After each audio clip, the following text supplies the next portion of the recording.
Assalamualaikum warahmatullahi wabarakatuh. Selamat pagi kelas 2. Bagaimana kabarnya hari ini? Semoga anak-anak semua selalu dalam keadaan sehat ya. Hari ini kita akan belajar tema 1, subtema 3, hidup rukun di sekolah untuk pembelajaran yang ke-1 dan 2. Tetapi sebelum mulai pembelajaran, mari kita berdoa dulu ya. Berdoa, mulai. Berdoa selesai. Untuk anak-anak yang sudah absen bisa langsung mengikuti pembelajaran. Mari kita belajar dengan penuh semangat.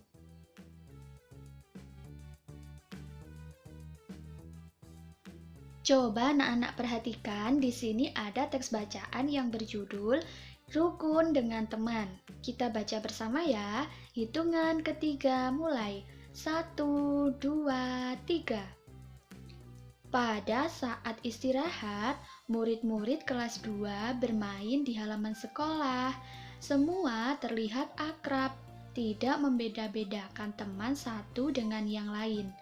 Ada yang bermain sepak bola, ada juga yang bermain lompat tali. Mereka bermain dengan senang dan tidak saling mengganggu. Mereka tampak rukun. Suasana bermain aman dan damai. Ibu guru juga sering mengajarkan untuk menjaga kerukunan antar teman. Nah, Bu Rima harap anak-anak kelas 2 juga seperti itu ya, selalu rukun dan tidak bertengkar dengan temannya. Walaupun dalam satu kelas ada yang berbeda agama, kita harus tetap rukun satu sama lain. Suatu hari, ibu guru berpesan kepada murid-muridnya, yaitu jagalah kerukunan di kelas. Dengan demikian, kita dapat belajar dengan nyaman. Coba anak-anak perhatikan teks tersebut.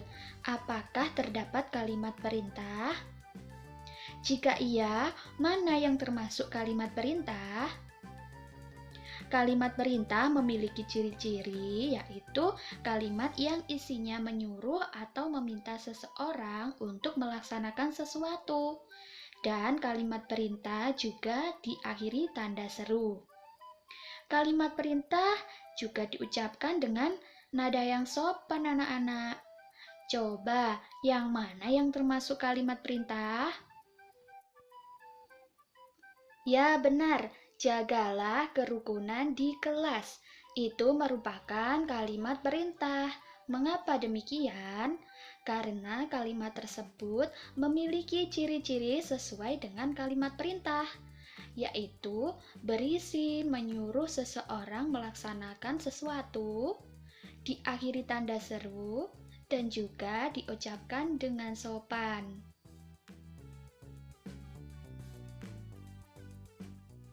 Selanjutnya, ayo lengkapi kalimat berikut sehingga menjadi kalimat perintah. Nah, di sini ada 3 kalimat yang akan kita lengkapi supaya menjadi kalimat perintah. Kita perhatikan untuk nomor 1. Titik-titik sampah ke tempat sampah.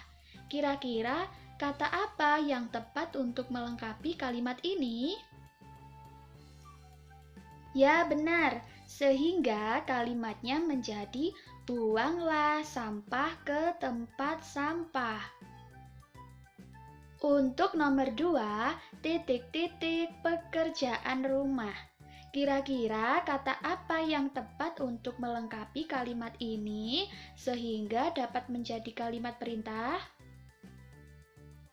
Ya, benar sekali. Kata yang tepat yaitu selesaikan, sehingga kalimatnya menjadi selesaikan pekerjaan rumah.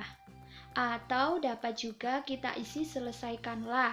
Begitu ya anak-anak. Yang terakhir, titik-titik buku yang telah selesai dipinjam ke perpustakaan. Kira-kira kata apa yang tepat untuk melengkapi kalimat ini? Ya, tepat sekali. Kembalikanlah. Maka kalimatnya menjadi Kembalikanlah buku yang telah selesai dipinjam ke perpustakaan.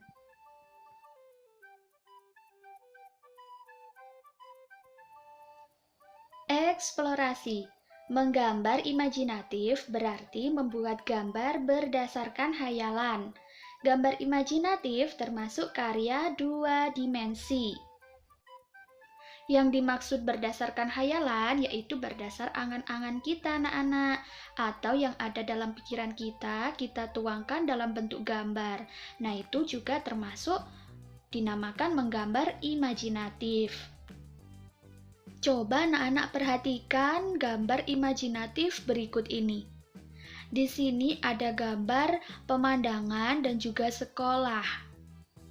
Nah, ketika menggambar imajinatif, itu masing-masing anak pasti tidak sama, karena angan-angan atau yang dipikirkan setiap anak juga akan berbeda, maka hasil gambarnya juga tidak sama atau berbeda. Tahukah anak-anak bahwa dalam menggambar itu juga diperlukan alat dan bahan? Apa saja alat dan bahannya? Ada kertas, kanvas, dan untuk gambar yang lebih menarik, kita beri pewarna. Selanjutnya kita akan belajar macam-macam pewarna.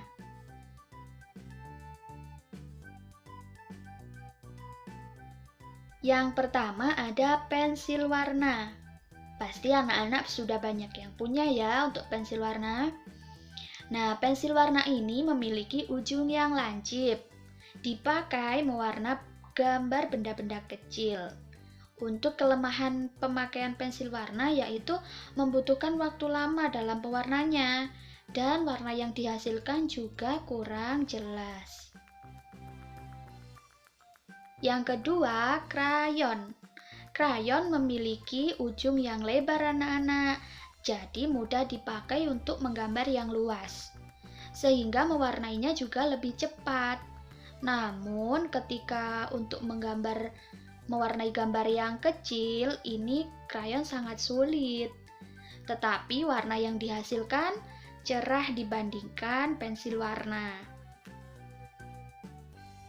Yang ketiga ada cat air. Cat air menghasilkan warna yang cerah.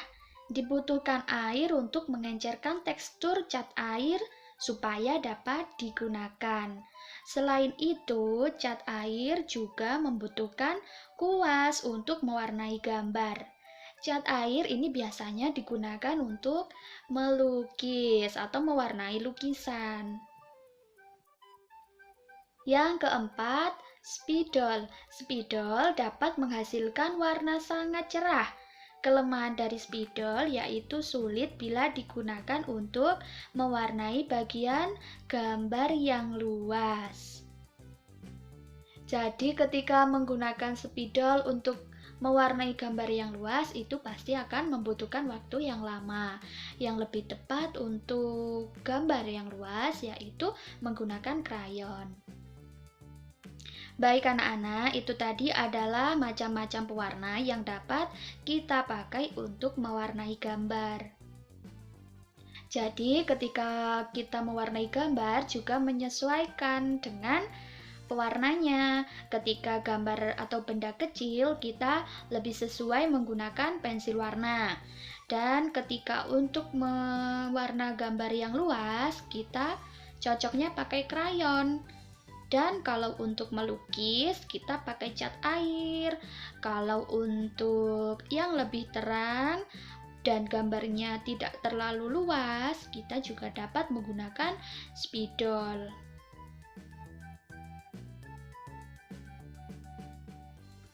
Berikutnya, kita akan menjumlahkan dua bilangan tanpa teknik menyimpan. Di sini ada soal cerita, kita baca bersama ya.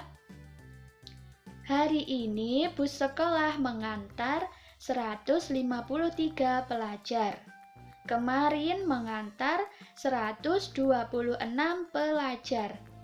Berapa jumlah pelajar yang diantar bus selama 2 hari?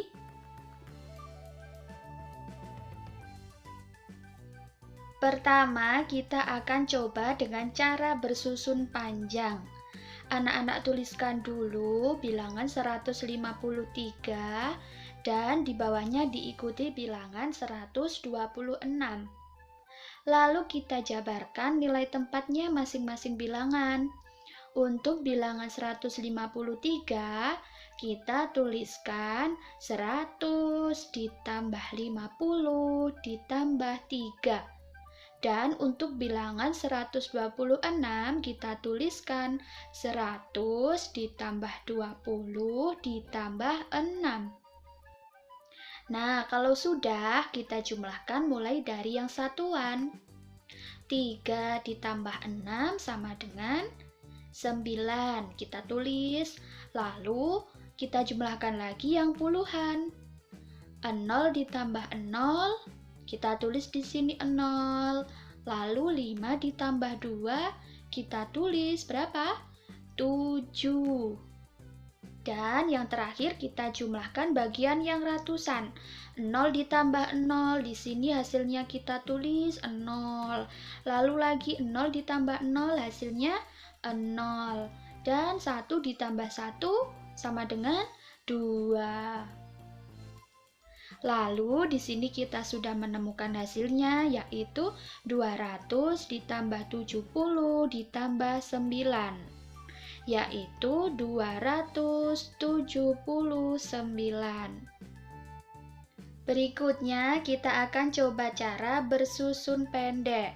Kita tuliskan bilangannya 153 ditambah 126. 3 ditambah 6 hasilnya 9. 5 ditambah 2, 7. Dan 1 ditambah 1 sama dengan 2. Maka ketemulah hasilnya 279. Untuk cara bersusun pendek, kita harus menjumlahkannya sesuai dengan nilai tempatnya ya anak-anak. Untuk satuan harus dijumlahkan dengan angka satuan. Untuk angka puluhan juga harus dijumlahkan dengan puluhan. Dan ratusan harus dijumlahkan dengan ratusan. Kita menjumlahkannya mulai dari angka satuan dulu ya anak-anak. Untuk contohnya, di sini mana yang termasuk angka satuan? Yaitu 3 dan 6. Maka dijumlahkan. 3 ditambah 6 berapa? 9. Lalu setelah angka satuan kita maju ke depan. Kita jumlahkan yang angka puluhan. Berapa angka puluhannya? 5 ditambah 2. Maka hasilnya 7. Setelah itu kita maju ke depan lagi. Kita jumlahkan angka ratusan, yaitu 1 ditambah 1. Hasilnya 2. Maka hasil akhirnya yaitu 279. Eksplorasi. Indonesia adalah negara yang memiliki keragaman suku, bangsa, dan agama. Pancasila berperan sebagai pemersatu bangsa yang majemuk.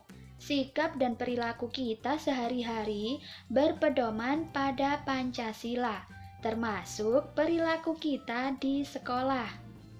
Bangsa yang majemuk itu artinya bangsa yang memiliki keanekaragaman suku, budaya, dan agama. Tetapi perlu anak-anak ingat bahwa biarpun kita berbeda suku, bangsa, agama, dan budaya, kita harus tetap hidup rukun dengan siapa saja dan di mana saja. Coba anak-anak perhatikan sila ke-1 yang berbunyi Ketuhanan yang Maha Esa. Sila ke-1 ini berhubungan tentang perilaku kita sebagai umat beragama terhadap Tuhan. Contoh perilaku yang sesuai dengan sila pertama yaitu melaksanakan kewajiban keyakinan terhadap Tuhan, saling menghormati antar umat beragama, rukun dengan pemeluk agama lain, dan tidak memaksakan suatu agama kepada orang lain. Sila kedua yang berbunyi kemanusiaan yang adil dan beradab. Contoh perilaku yang sesuai dengan sila kedua yaitu mengakui persamaan derajat tanpa membeda-bedakan manusia, saling mencintai sesama manusia, tidak semena-mena terhadap orang lain, senang membantu teman yang membutuhkan, dan mengembangkan sikap saling tenggang rasa. Sikap tenggang rasa itu merupakan sikap yang saling menghargai perbedaan, jadi tidak sampai mengakibatkan permusuhan ataupun menyakiti hati orang lain dengan perbedaan tersebut. Baik anak-anak, sampai di sini materi yang kita bahas. Untuk tugas hari ini mengerjakan ulangan harian 2 yang sudah Buri share di grup. Apabila ada yang ditanyakan, silahkan langsung bertanya. Selamat mengerjakan.